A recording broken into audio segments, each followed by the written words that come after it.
నేనైతే వస్తున్నా. ఇంకా నెక్స్ట్ డే అయితే నా చిట్టలైతే ముందే ఆర్డర్ వేసిందనమాట. మమ్మ రేపు వడ చెయ్యి అనేసి. నేను రెగ్యులర్గా ఏంటి అంటే మన ఉప్మా రవ్వతో వడ చేస్తాను కదండి, ఇంకా రెగ్యులర్గా అవే అవుతుంది కదా అనేసి నేనైతే ఇవాళ మినపప్పుతో నానబెట్టేసి వడ చేద్దామని ఫిక్స్ అయినా అనమాట. నాకు ఈ మినపప్పుతో చేస్తే హోటల్ స్టైల్ నాకు అస్సలు రావండి.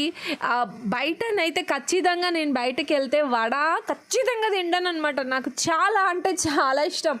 మీరు నమ్ముతారో లేదో కానీ నేను 2 ప్లేట్లైనా ఈజీగా లాగించేస్తానండి బయట.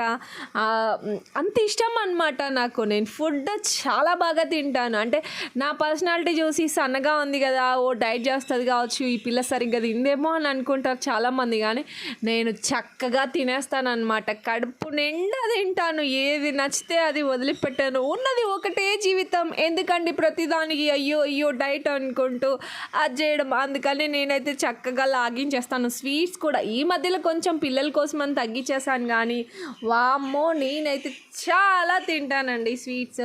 ఇంకా ప్రొద్దునకి హడావుడి ఉండకూడదు కదా అనేసి ఇంకా నేనైతే ముందే సోరకాయ చట్నీ ఇంకా వడ చేద్దాం అనేసి ప్రిపేర్ చేస్తున్నాను అనమాట. దానికోసమే. అండ్ ప్లీజ్ అండి, మీ దగ్గర ఎవరి దగ్గరైనా మంచి టిప్ ఉంటే నాకు చెప్పండి. హోటల్ స్టైల్లో వడ చేయాలంటే ఏం చేస్తారు అసలు అందులో?